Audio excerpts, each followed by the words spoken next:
hello. My name is Mara, and welcome to Books Like Whoa.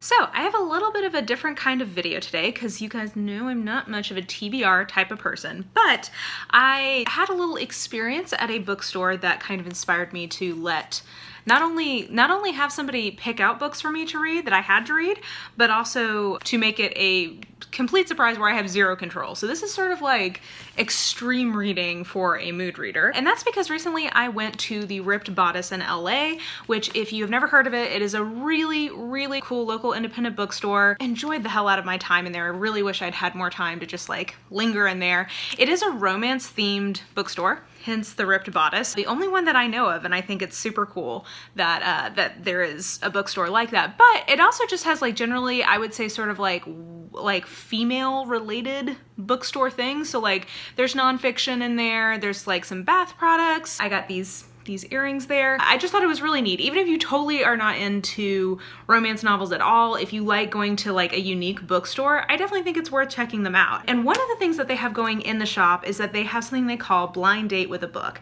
And it is where they wrap up various novels, they put little descriptions on them describing what might be in here, and you buy it blind.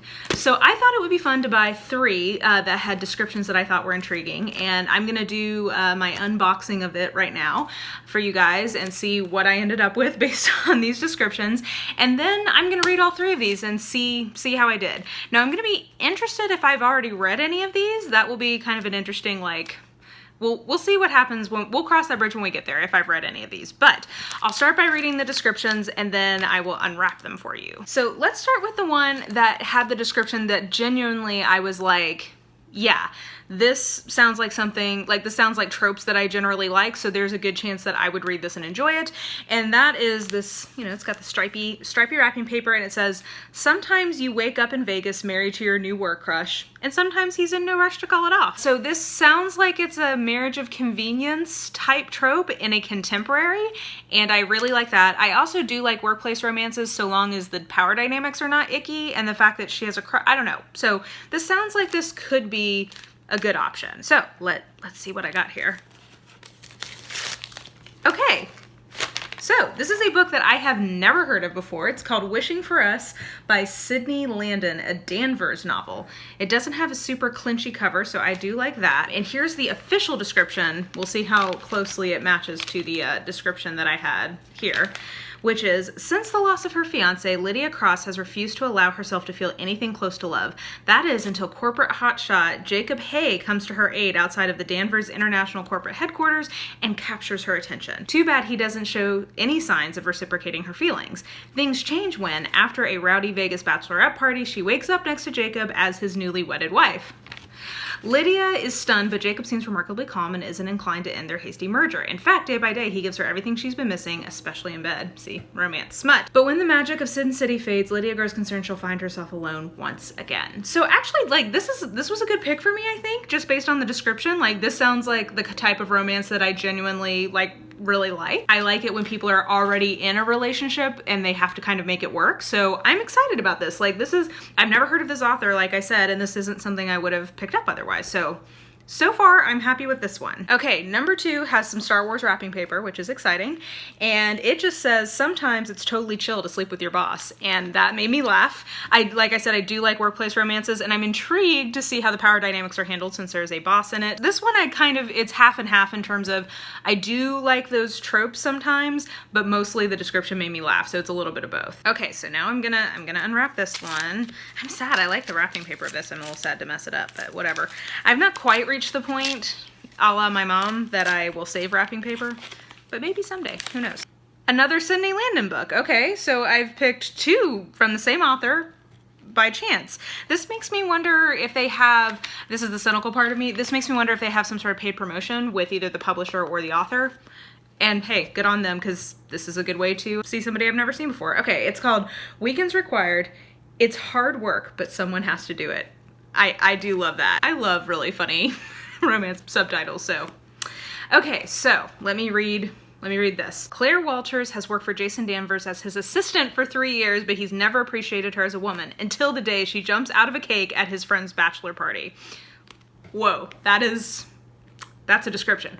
To support her ailing mother, Claire is forced to work a secondhand job at a party planning company. But when her handsome boss ends up as the front row seat to the action, she's mortified and he's intrigued. There's already some power dynamic stuff here that I'm already uncomfortable with, so we'll see how this goes. With Danvers International in the middle of an important merger, Jason asks Claire to accompany him on weekend business trips, and suddenly all her fantasies are coming true.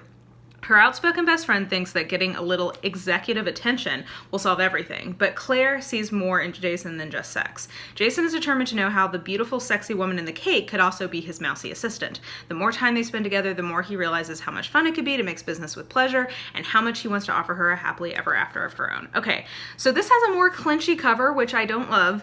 Also, the power dynamics sound a little iffy, I'm not gonna lie. This is clearly another one in this Danvers series, so interesting that I happen to pick two. Let's see what happens with the third one. If it's another one, I'm definitely gonna kind of suspect that this is some sort of like promotion thing. I'm not necessarily mad at that, but it's interesting that I happen to pick two. Let's see how things progress. Okay, so this last one I solely picked because the description made me laugh. I will tell you up front that there's nothing on this that says that it's a trope I'm going to like, but I love the description, and also SpongeBob, that's great. That's why I picked it. And it says, can she resist this horse riding cop? The answer is no, they totally do it. So I appreciated that. And yeah, so let's see what I ended up with based on picking it purely from the humorousness of the description. Okay, so we do have somebody different. Oh, okay, I'm actually kind of excited by this. So this is Diana Palmer, Rogue Stallion. Guys, Rogue Stallion. Diana Palmer is known for writing Westerns. I do not like Westerns in romance. That's not really my thing. It's in the Montana Maverick series, which I've heard of before, and I think is like it's sort of like a soap opera long-running series, if I'm remembering rightly. And this is something I would never have picked up on my own, ever. I'm also glad, because this is a different publisher too, so those first two were Penguin, this is a Harlequin, so that tells me I just happened to pick two from the same author, and I don't think that every book in there now is from that same publisher or the same author. So I'm glad to kind of get a sense of that. So this is a Harlequin book, so that means this is basically a category. Okay, let's read the description because, man, the big quote is, "I don't want your kindness or your kind of woman." Sterling McCallum. That is a romance novel name. You are serving it, Diana. Sterling McCallum gives the plain, hard warning to Jessica Larson. The brooding rogue cop had a stone in place of a heart, and a past as mysterious as the case that had brought them together. But this time, Jessica couldn't back off. Something compelled her to stand her ground and brave the emotions this man had long aroused. Suddenly, their darkest secrets, their deepest desires simmered to the surface, about to explode. Like I said, Diana Palmer is like a really well-known romance author, especially in categories and especially in Westerns. I've never read anything from her before, so this is an opportunity to sort of like expand my kind of like classic old school romance author repertoire, and this definitely sounds like a typical category in terms of like the unfeeling hero who has pants feelings for the heroine and then discovers that he can have heart feelings too. I'm betting that his magical dick is probably gonna save her from something. I'm betting that I hope we get a sex scene on a horse, because those are like notorious in Western romances, and I don't understand the logistics of that, but enjoy it as an idea. So yeah, this is probably the one I am least likely to actually enjoy, but I could see myself reading this sort of like hate reading, and not in the sense of like totally cynically, but just like enjoying it as like silly and something that's not normally what I would read. So that means I have 3 books. I am slightly sad that I have 2 from the same person.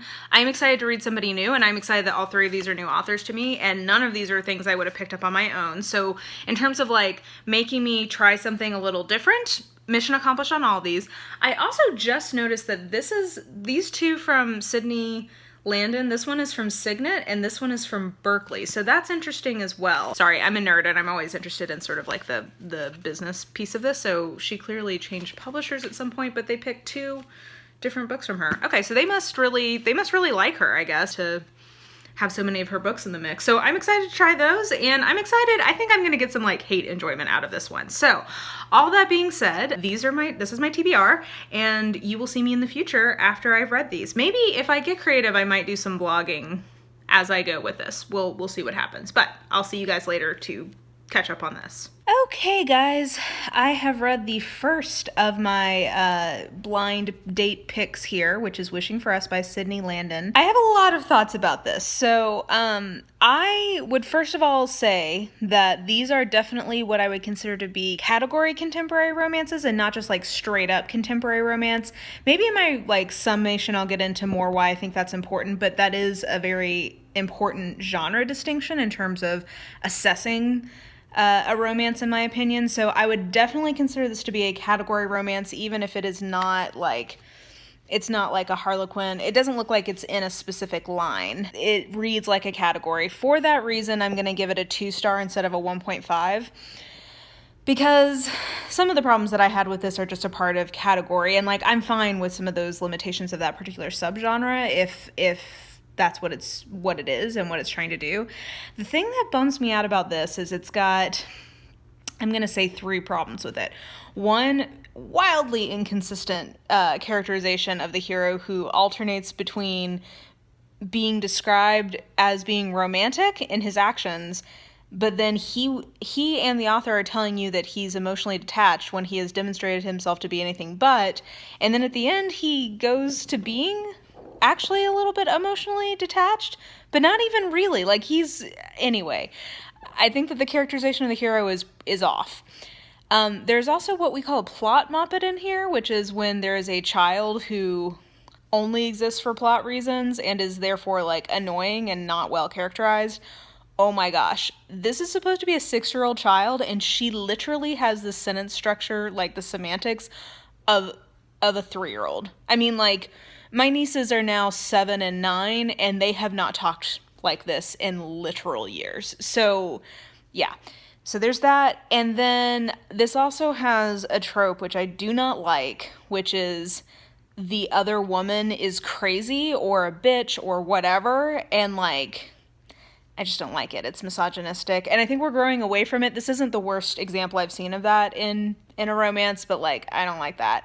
And kind of like a 4th petty one, I guess, is that I think there's a lot of things in here that are meant to be like, ooh, spicy girl talk, and I'm like, this is not how actual humans talk. So all that to say, I can't say that this was a terribly successful outing for me. Like I said, 2 stars. I do like category romances, and I would actually not be opposed to reading more from her, which is actually good because I have another one from her in this. So I'll be curious to see how I do with that. If I like that one pretty well, I noticed at my library that they have the entire series of this, and like this is like light, dumb fun, and I wouldn't be opposed to like reading more in this series. I just think this book had some like problems with it. So we'll see how the next one goes. That will probably give me some indication as to whether or not I'll continue making my way through the series over time. So watch this space. Okay, so now we've read book numero dos here in this little challenge I got going, which is Weekends Required by Sydney Landon. Now, if you'll remember, I randomly picked 2 books from the same author. The first one, not my favorite. I did like this one better. I think it's also what I would probably consider to be a category romance. I think it's probably a better category romance. It does have some uber alpha-ness to it, but it is the protective alpha trope, which I have a little more patience for. And I think I'm going to end up going ahead and giving this a 3 because I think the grovel at the end pretty much like got me to where I was feeling good about them having a future together.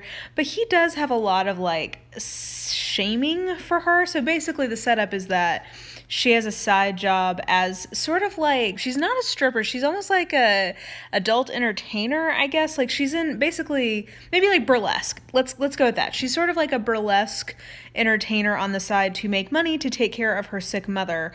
And she's not doing it for love of the sport. She's doing it because she gets paid really well and she needs the money because her mother is really sick. And he's her boss, and she comes out of a cake at a bachelor party he's at, and he spends a lot of this book like really shaming her about that being how she's taking care of her mom.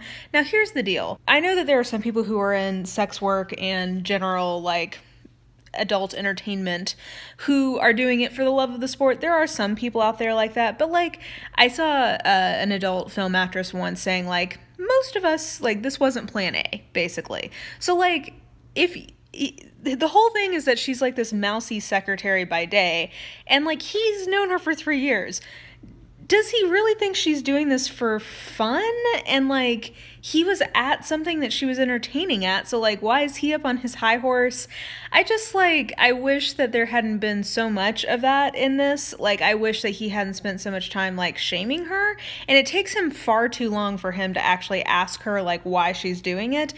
And like again, even if she had just been doing it purely because she wanted to make extra money, that's her decision. And like if he likes her, he shouldn't be so weird about it, or even if that's a deal breaker for him, because like I think that's probably fair for it to be a deal breaker. He shouldn't be mean to her about it, and he's a little mean about it. Anyway, and then like when he finds out that it's because she's trying to help her mom, he gets like he's more okay with it, but I don't know. Anyway, all that to say, I just wish that element had not been in this book, because I think I would have liked it a lot better if it hadn't been. So yeah, I think I'm going to land on a 3-star, because I think by the end, there's like a good little arc of her like really having some good boundaries. And actually throughout this, I think she does have pretty solid like boundaries. In terms of this being a great workplace romance, I'm going to say no. There are some power dynamic issues in this. But for a category, if this was like a straight up contemporary romance, it'd probably be more like a 2-star. I think that this is more of a category romance, so I'm going to give it a 3. And again, in my wrap up, maybe I need to get into why that matters to me. But anyway, those are my thoughts upon finishing the book. So I've got one left. I think it's Rogue Stallion. So stay tuned for that. Okay, guys, I've decided to make this Sunday morning my morning to read this last book. One of my great joys in life is picking a day where I don't have to do much or do anything, and then spending the morning reading in bed. It's a delight. This book, however, is already not a delight. I am 1 chapter in, and I am already seriously considering DNFing this. So this was written in 1994. This was of a different time, and the fact that, oh wow, guys, like, yeah, there's just a lot happening here. So this is 24 years old, and it is featuring a police officer who in the first chapter has already brutalized somebody who he was arresting, and who hates the heroine for her, quote, bleeding heart activism, because he is a conservative and she is a social worker in Montana. So, like, I can't imagine she's all that liberal. I think she just seems to care about... Anyway, there's a lot of talk in this already about, like, he's a loner, and fuck me. Like, God. So annoying. I'm gonna keep going. I mean, it's called Rogue Stallion, and like if they're like, I'll at least skim to the sexy parts, because if she doesn't get on top at some point, that was a real missed opportunity. So we'll see how I do with this. Oh, guys, like, I don't know about this. There's just already so many contradictions and like nonsense. And this isn't even the worst. Like, this is not an egregious example of this genre, but like, this is why I don't read these.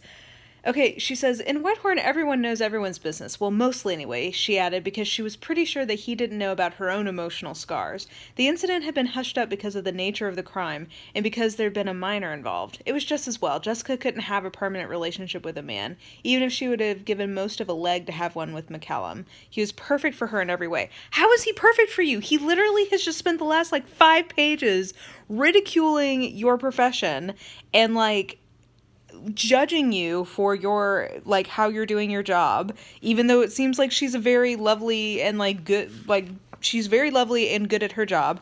And then literally in this paragraph, it's like everyone knows everything about everybody. Oh, except for this one super secret that I have, this one part of my backstory that it's convenient for you not to know so that we have emotional conflict later. I shit you not, the last 4 paragraphs have just been her commenting on him being, quote, furry. And then this is he deliberately unsnapped 2 pearly buttons and drew the fabric from under her flattened hand. He guided her cold fingers over the thick pelt that covered him from his collarbone down and pressed them over the hard nipple. What? They are literally standing in a parking lot in the middle of the night after getting coffee at a diner, and they are talking about his furry pelt. Why? Okay, and then this book does the thing that drives me crazy in these types of books where the hero is essentially a mind reader. He just looks at the heroine piercingly and is like, let me tell you your entire backstory that I have no way of knowing, but I'm a mind reader, so somehow I know. And so he's somehow guessed that she was abused in some way, and then he grabs her and is, like, yelling at her, asking her if she was raped, and, like, won't let her go. Do you not understand the contradiction you've got going here? Like, this guy is the fucking worst. So, okay, there's an abandoned baby, and, like, I can already tell they're gonna adopt this baby when they get together in the end. Like, that's what's going to happen. I know it is. But, like, she's looking at the baby, and she's all sad, and she's already told him she's never getting married. I'm not sure if she, like, is biologically incapable of having children, or if her traumatic thing where somebody almost raped her. It was awful. Anyway, she, like, is afraid of men and doesn't want to get married. And then he says, how do you, like, he basically is like, what is with your modern attitudes? Like, you clearly just want to get married and have a baby. And then he says, how did you even get into this line of work? You're a bleeding heart liberal with more pity than purpose in your life. If you take down that hair, he pulled some pins from her bun, and keep on those contact lenses, you may even find a man who'd marry you. Then you wouldn't have to spend your life bearing your own needs in a job that's little more than a substitute for an adult relationship with a man. Charming, right? Also, this is the guy who literally has talked about how his job is his life and how he doesn't need a woman because he has his job. So, like, hypocrite much? This guy is fucking awful. And he, like, had just, like, anyway. I'm basically hate reading this at this point. Oh, and by the way, we just found out that he quit his career in naval intelligence because he has a real problem with the new political climate. I'm no bigot, but I'm not politically correct when it comes to bending over backwards to please special interest groups. This is 1994, so I'm assuming that this is probably an allusion to gay people because of Clinton's whole, like, don't ask, don't tell thing. And honestly, just, like, fuck you. I mean, already fuck him, but, like, you quit your job because you couldn't stand the idea that there might be somebody who was a closeted gay person around you. Like, fuck you. And, like, to add insult to injury, he is a terrible cop. Like, he is showing his prime suspects clues and then just, like, taking them at their word. He's forgetting to ask some of his other suspects important, like, he's a terrible cop. So, like, he's a bigoted, terrible, abusive cop who likes to physically intimidate women because they give him heart feelings instead of just pants feelings. Like, oh my god. Okay, and so they finally have just kissed, and, like, this is one of those books that does the thing where, of course she's a virgin, of course she has to be a virgin, because otherwise she's not worthy of a romance, right? And she's completely inexperienced, and he is like, you've been watching me for months, and you want me to kiss you, so now you know what it feels like, but I'm not the man for you. Like, this is the worst. It's not even the worst. That's the thing. I'm kind of enjoying hate reading this. And actually, I should say, the actual prose is pretty competent. Like, it's not badly written. It's just like it's just a bad book. Like, it's not like, oh, you're an inexperienced writer who doesn't know how to put a story together. It's like, no, you are an experienced writer. You just put together terrible stories. Okay, I want to say something positive about this, which is that they're finally about to get it going here.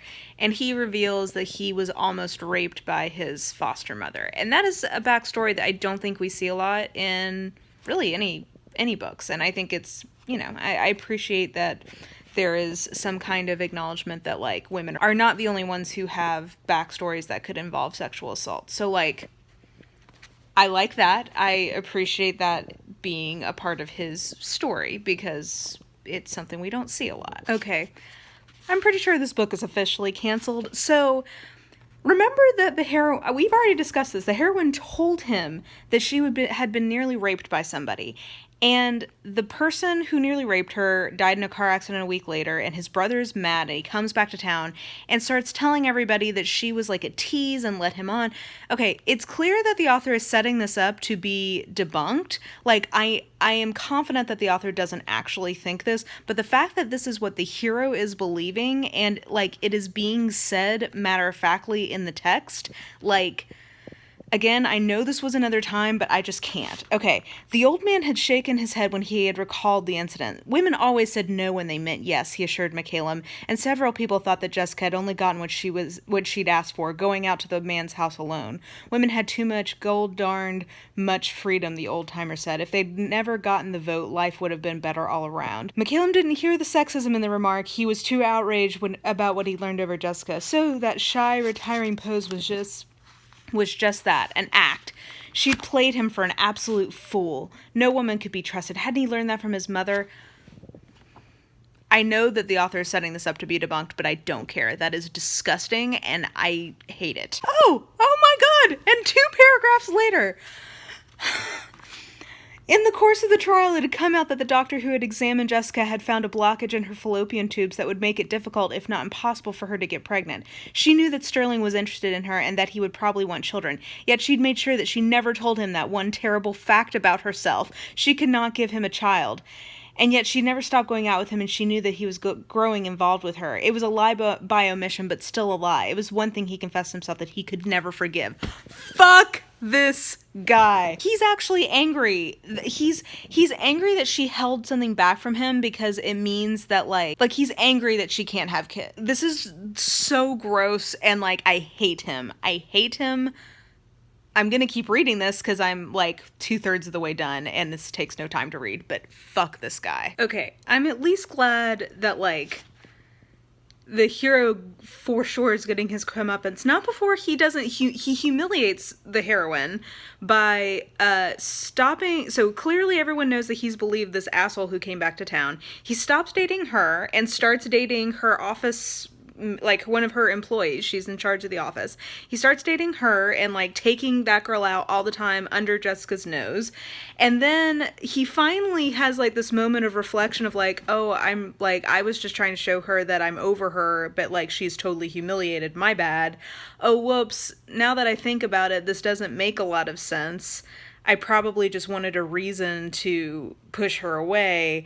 And then finally his boss, like, sits him down and is like, I am telling this guy he has to leave town because he's an asshole and a liar. And here's everything that really happened. Side note, the heroine was when the person who assaulted her got out of jail, he tracked her down and was engaged in a high-speed car chase because he wanted to find her and rape her and kill her. He was high on cocaine and wrecked his car. And she never said anything because she was trying to protect his daughter, who he'd also hurt. And, like, the hero is then like, Mom, I'm sorry. And he goes to her house and he's like, why didn't you tell me? And she's like, she stands up for herself in a really good way. She says, you have told me very little about yourself, she said. I only knew bits and pieces, mostly what I heard from other people. But you expected me to tell you things I haven't told anyone in my whole life. Why should you expect something from me that you're not willing to give in return? Good job, Jessica. You are at least standing up for yourself. I do like that. Okay, so just to catch you up on the plot, he got shot, and of course that makes her give up her reasonable objections to his terrible behavior and go take care of him. And now she's, like, trying to keep, like, a friendly distance, and he's, like, basically like, oh good, this is an excuse for me to try to, like, get her back. She's about to go home, and he gives her he's given her the eyes, and she says, I should go home. Her voice faltered. He didn't say a word. His hand went to his shirt and slowly, sensually unfastened it. He moved it aside, giving her a provocative view of his broad, hair-roughened chest. Guys, I feel like I'm really learning a lot about what Diana Palmer is into, and it is men sensually undoing their shirt to reveal their hairy chest. Like, it has come up so many times in this book. Like, his hairy chest / like his male nipples, she is into it. Like, I mean, you do you, girl. You get yours. Okay, I'm done. I don't really know how to rate this because, like, it's of its time and it's a category and, like, it's not a genre that I particularly like. But there are some real problems with this, not the least of which is that there's, like, a mystery in this that's never solved. And then a new, like, they go to a wedding at the end and there's, like, somebody's murdered and that's just left as a cliffhanger. This is an ongoing series. It's a category romance that's a part of a series. So, like, that's probably why. I don't really know how to rate this. Like, I'm really unhappy with a lot of the things that get brought up in this book. But, like, by the end, a lot of it got addressed, at least. So, like, I'm between a 1.5 and a 2. I'll meet you back in the wrap-up and we'll talk about where I landed with this. Okay, so I went to edit my footage and realized I'd never actually filmed my wrap-up. So this is slightly different setup than you're used to seeing. Though, actually, now that I'm looking at this, I'm like, maybe this is what I need to do from now on because this is a much easier thing for me to set up. Anyway, so I had 3 books from my blind date with a book experiment. I think going into this, if I was going to guess what I would like and what I would not like, I think I was thinking I'll probably like this, maybe not on this, and I'm probably not gonna like this. So the actual results of this was my highest rated ones. I'm not gonna say that it's great. It's a 3-star read. Like, it's fine, and it's a category romance that I think does what it's supposed to do and does it pretty well. I have been mentioning category throughout this because I would consider at this point all 3 of these to be category romances. And usually when people think category romance, they think Harlequin, right? So like at the grocery store, those white and red kind of small romance covers, or at Target, Walmart, whatever, or Mills and Boon, I think is how it's branded in the UK. They're short, they're usually like 200 to 250 pages, and there's specific lines of them. So like depending on which category, hence category romance, you're going to get different types of plots. And what I would say characterizes category romance is that it does not usually have the same level of emotional depth or conflict than what I would call just general contemporary romance. And this is going to sound like judgment, and I don't mean it as such, because I think that it's a perfectly normal part of a well-functioning genre, is that there are more complicated and things that are more like literary, and then there are things that are like more pulpy, and that's fine. Category romances are like the pulpiest, well, until Kindle Unlimited came along, one of the pulpiest versions of contemporary romance that you can get your hands on. And so when you're reading a category romance, I am not expecting like super deep emotional conflict. I'm expecting most of the conflict to be pretty much on the surface, maybe like one layer down. I'm not really expecting them to get into a lot of depth of like working that stuff out, and that's fine. Like that's what you're getting from that. So these 2 I thought would be contemporary romances, insofar as I thought they would probably have more emotional depth and more like real conflict to them, and they're just not. They are categories. And so grading on that scale, I would call this a 3-star book, because I think that it took the one layer down emotional conflict that it had and dealt with it sufficiently. Like, I thought that it wasn't, there were some problematic elements to it. I mean, anytime you have a work relationship type story, you are likely to have some problematic elements. I thought those were mostly addressed, and yeah, I felt like this payoff of this was satisfying, so I gave this a 3-star, and this was my most successful book of the ones that I read. Wishing for Us, I did not like as much as I wanted to, because these are tropes that I absolutely love. Like, I love a marriage of convenience. I love a we got drunk, got married, and woke up and had to deal with it kind of a trope. I think this had some problems with it, which I detail in the vlog part of this video, and it was okay. It was fine, and I ended up giving it a 2-star. I think if it wasn't a category, I probably would have given it a 1.5, but yeah, I think a 2.5 stars is fair for this, and all that to say, for Sydney Landon, because this was my first outing with her, my library has these as ebooks, and there were a couple of couples mentioned in these books that I was like, I wouldn't mind reading a category type book about that couple. And so I went ahead and put a couple of these as wish lists, which you might think is strange for a 3 and a 2-star book, but like when I go to a category romance, I'm not necessarily looking for a 4 or 5-star book. They exist. There's actually a great, let me see if I can find it. Here it is, For Love and Money by Laura Vivanco. This is a great literary study of category romance, and I think she very persuasively makes the argument that it's called the literary art of the Harlequin Mills and Boon romance. Like, I think she makes a really compelling case that there are people working in this type of romance, doing things that do have some real literary merit to them. Lucy Parker, by the way, I think maybe her books are technically categories, and they're definitely category length. They are fantastic. They're some of the best contemporary romances out there right now, I think. So anyway, I'm not trying to shit on category romances. I'm just trying to say that usually for a category romance, I don't need it to be a 4 or 5-star book. It's totally fine if it's a 2 or 3-star book, if it's just sort of like enjoyable in the moment, not anything I'm gonna, remember forever, but like a pleasant way to pass like an evening, a day at the pool, whatever. And I would definitely put Sydney Landon in that category. So I thank this process for giving me a new person to look to for that kind of a book. The one I had a problem with was this guy right here, as you guys saw. So Rogue Stallion by Diana Palmer. Let's start with the prose. I will say that I'm glad to have read Diana Palmer. She is often cited as like a very important writer in Western, kind of between old school and new school romances. She was writing, I think, in like the 80s and 90s. She's, I think, the same era, kind of getting started as Nora Roberts. I think she's a pretty decent technician. Like she is a competent writer. It's not like these are terribly written or anything. Like I don't have any problems on like a sentence to sentence level. I just think that the tropes that are played with in here are not my thing. And there's just some like icky stuff that we talked about in my vlogging that I just have a problem with. Yeah, I mean, you guys heard a lot of what my issues were. And I have to say, I feel like I was sold a false bill of goods here because it is called Rogue Stallion and there is nary a cowgirl sex scene to be had in this book. And I think that is a real like false advertising moment.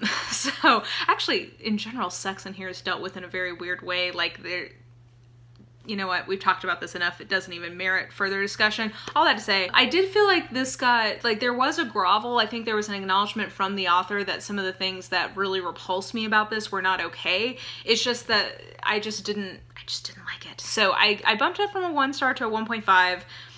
I probably should give this a 2 since it's a category, but I just can't because I was so mad. So I'm gonna give this a 1.5, and I knew I wasn't gonna like this, and yeah, I didn't. So not really a surprise there. But overall, I would say that this was a totally worthwhile endeavor. It is extremely unusual for me to surrender control to this degree to someone else. And even though I don't think I had any real hits in this, I thought it was just a fun experiment. You know, I'm a chronic DNFer and I kind of did my best to not, I did finish all of these even though I had moments of temptation, and I would totally do this again. I think it's fun. I think it's a really cool idea for local bookstores to do. So again, if you're ever in LA and you get to go to the Ripped Bodice, I totally recommend that. But yeah, I think this was a successful TBR experiment. I really enjoyed it, and I hope you guys enjoyed this. I don't really do reading vlogs, but I thought this might be kind of a fun way to do a TBR video and a reading vlog video, which are neither things that I normally do. So let me know if you guys like that. I think I, you know, gained some level of insight into how I might be able to do this type of video in a way that still is enjoyable to me. So anyway, I think that will do it. If you enjoyed this video, please like, subscribe, follow me on the social medias if you are so inclined. I have all that information listed in the description box below. And I think that will do it. I hope you guys are having a really lovely day, and I will just talk to you soon.